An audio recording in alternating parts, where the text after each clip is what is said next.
We are in the cubicle, and essentially not in the cubicle as we traditionally would be. We actually moved away from the cubicle in today's conversation, and maybe we're at home, maybe we're in your offices, and wherever we need to be if you are a freelance worker or have aspirations to be a freelance worker. We're unpacking that with Anton Ressel, director at ARC Consulting. Let's continue that conversation. A lot of people want to be freelancers, a lot of people want to be consultants for whatever reason. Maybe it's for the hustle, and sometimes it's because maybe the traditional work environment just doesn't work for those particular people anymore. How do you even start? I think one of the hardest questions that freelancers ask is how you maintain and get your hands on some business. Yeah, that's a really good question, Palesa. And I kind of stumbled into this, to be honest. So I didn't start maybe in the traditional way. I had a business 20 plus years ago that grew quite fast. It was a manufacturing business, and it was quite successful, and ended up with 120 staff and exporting product to 26 countries, and it really became this big operation. And what started happening was that people organically started coming to me and saying, hey, like, how did you do that? How do you cost your products? How do you know how to price? And I gradually realized that I actually preferred consulting and giving guidance and supporting the growth of others than doing it myself. And I've been doing that for the last 20 years. And so I kind of stumbled into this freelancing, consulting, coaching, mentorship space. But for others, where I've seen them be successful and kind of get their foot in the door, I think a big part of it comes to maintaining a professional online presence, building your personal brand, investing time in becoming. There's a great book by an author called Daniel Priestley called Key Person of Influence, and I would encourage any of the listeners to check out that book. And it basically tells you how to become a person of authority in your particular chosen field, whatever that might be. Whatever you do as a freelancer, whether it's graphic design or, web development or coaching or consulting or, strategy, whatever it might be. Yeah. Invest time in becoming a person of authority. Get into LinkedIn, sharpen up your profile.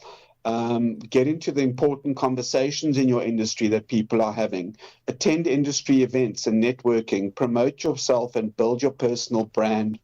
It's probably the best thing you can do in terms of investing. Mm-hmm. And a couple of other things to just be conscious of when you're starting out. Don't undersell yourself. I think people make the mistake often of underpricing and kind of devaluing their own knowledge and their own experience in a bid to try and get work. And that often sends the wrong signal, interestingly enough. If someone's looking for the cheapest option, you need to ask yourself, are these people that I actually want as a client? Because if someone cheaper comes along, they're probably not going to be loyal to me. Yeah. But I think the best way of getting started is to really invest in your personal brand and make sure that you're in the conversations that are relevant to your industry and your chosen skill set. Well, one of the hardest parts of freelancing as well is that you are the manager of absolutely everything. And one of those things are your finance. You have to handle your financial management, your invoicing, your taxes, and the benefits and thereof. How do freelancers, or how should freelancers be able to manage that section of this career path? So I think the fortunate thing is that we live in an age where there are digital tools to help us. So, things like Xero and Sage. I know that F&B, for F&B clients, they've got a really useful, simple sort of financial management system that they offer to all their clients for free. And I'm not sponsored by F&B in any way. I've just seen the tool and it works quite well. Okay. And that allows you to track your finances effectively. Be conscious that you are, even as a freelancer, obviously, you need to pay tax. You need to register as a taxpayer.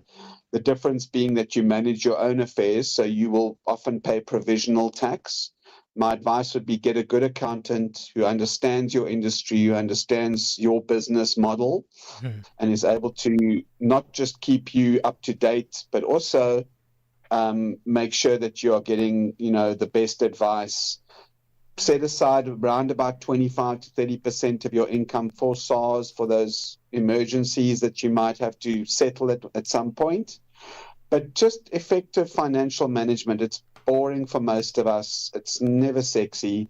But, tools like Xero and Sage allow you to, it's so simple now. You can take a photograph of an invoice and it automatically uploads to your back end and it allocates it into the right sort of expenses column.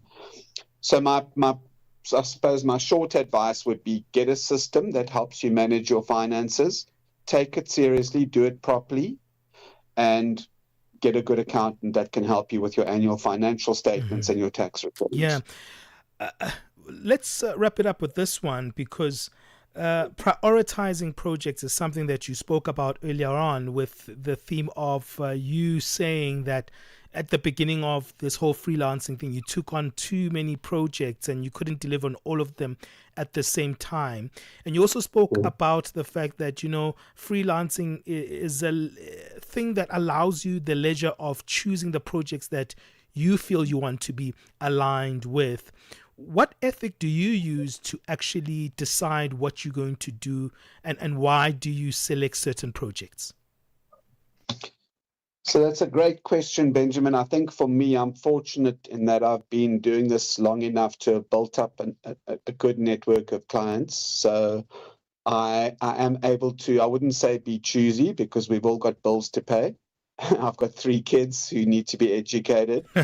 But I think where it, it's about finding projects that align with your values. So, if you've got a certain purpose that you understand, and this is actually what I want to do in terms of my work, and this is the impact that I want to create, looking for clients and projects that align with that is always a good place to start. I think secondly, know what your skills are. What are you good at? And be careful of taking on things that are not really within your skill set. It's good to push yourself, but you also don't want to set yourself up for failure or cause yourself undue stress. Sure. And then from a priorities perspective, there's a fantastic tool called the Eisenhower Matrix.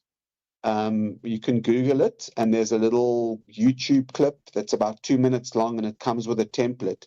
And essentially, the Eisenhower Matrix is a to-do list, but it's a to-do list that compels you to prioritize the most important tasks first. So I would urge all the listeners to check it out. It sort of gets you to put things that are urgent and important and do them first, and so on and so forth. So it really helps me with prioritizing what I need to get done for which client when. And then I use my team's calendar. Others would use a Google Calendar or a tool like Trello or Asana to also manage your diary, block time off in advance. I block my time off at least a week to 2 weeks in advance for particular projects that I need to work on, so that it's actually a no-brainer. I know that on a Monday at 3:00, I'm going to be spending 2 hours of doing that particular client's work, so that I'm constantly sort of one step ahead. And then I suppose the last thing I would say is, don't be scared to say no or to push back. I know it takes a little bit of confidence, but sometimes clients will come at you lastminute.com. You sent them a quote 3 months ago, and now they come back and go, okay, cool, we want to go ahead. We need you to start on Monday, and maybe you've got other work. Don't be scared to say, listen, I really would love to accommodate you, but I'm only going to be able to start at the end of the month because I've committed to other projects. We often get into trouble when we're too scared to say no because we're worried that we're going to lose the gig. But ironically, clients will often respect you if you're honest and upfront and say that I'm a little bit oversubscribed at the moment. I'd love to work with you, but is that something we can look at perhaps at the beginning of next month? Oh, this is wonderful advice. Thank you so much for giving us a comprehensive way of managing this freelance dynamic that's taken over the world of recent. Anton, where do we go to find out more about ARC Consulting?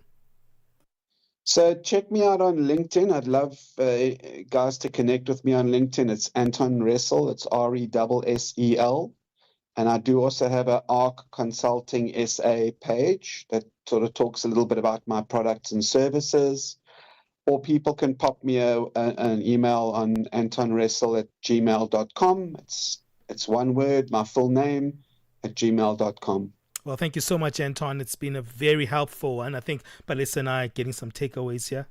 You're going to be a 100%. better freelancer. Good. Palesa. Yeah, we'll You try. promise. We're gonna try. We're gonna try to be better, Anton. If Well- you guys need a consult at any time, let me know. Yeah, you're going to charge us, Yay. Anton. You already, we can do a, you I'm already also said happy you to mustn't barter. undersell yourself. So I'm like, yo, how expensive is Anton? I've got a friends and family rate. Yay. Fantastic. Thank you, Anton. That's Anton Ressel, Cool. Director of ARC Consulting, helping us on that one.